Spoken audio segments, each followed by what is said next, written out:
Wewe nasema ndugu, nina mdogo wangu hana simu kubwa, ila alinikuta mimi nikifuatilia somo lako, yeye akavutiwa sana na wewe na akaniomba nimuulizie utatuzi wa tatizo lake.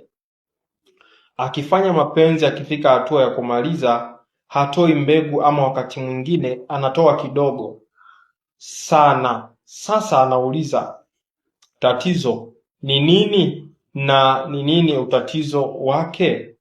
Okay, huyu ni mwanaume ambaye ana changamoto ya kuweza kushindwa kumaliza kwa wakati.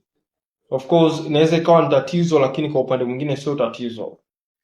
Ukiwa na hofu inaweza ikakupelekea ukapata hali kama hii. Yaani hofu inaweza ikampelekea mwanaume akashindwa kumaliza. Hofu inaweza ikampelekea mwanaume uume ukalegea katikati ya tendo, au uume ukaishiwa na nguvu katikati ya tendo.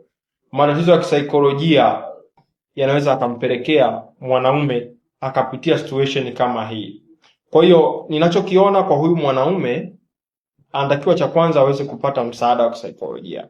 Kuna uwezekano mkubwa ana changamoto ya hofu iliyopitiliza.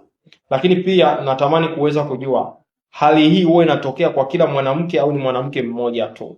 Kwa hiyo kuna maswali pia kuweza kuongea na huyu mhusika na niweze kumuuliza, niweze kujua hii situation inatokea kwa mwanamke mmoja tu ama ni kwa wanawake tofauti tofauti ambao huwa anashiriki nao. Kwa hiyo utampa namba yangu ya simu aweze kunipigia niweze kumhoji maswali ili niangalie naweza kumsaidia vipi. Kwa huduma ya ushauri nasaha kuna gharama ndogo ya kuweza kuongea na mimi.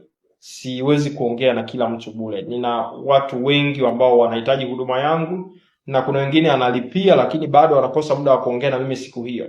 Kwa hiyo kuna gharama kidogo ya kuweza kuongea na mimi. Atanipigia, nitampa maelekezo, alafu baada ya hapo atalipia huduma ya ushauri nasaha. Akishalipia nitaongea na yeye kwa kina kuweza kumsaidia changamoto yake. Dr. Kuboja, suluhisho la mahusiano yako, suluhisho la afya yako.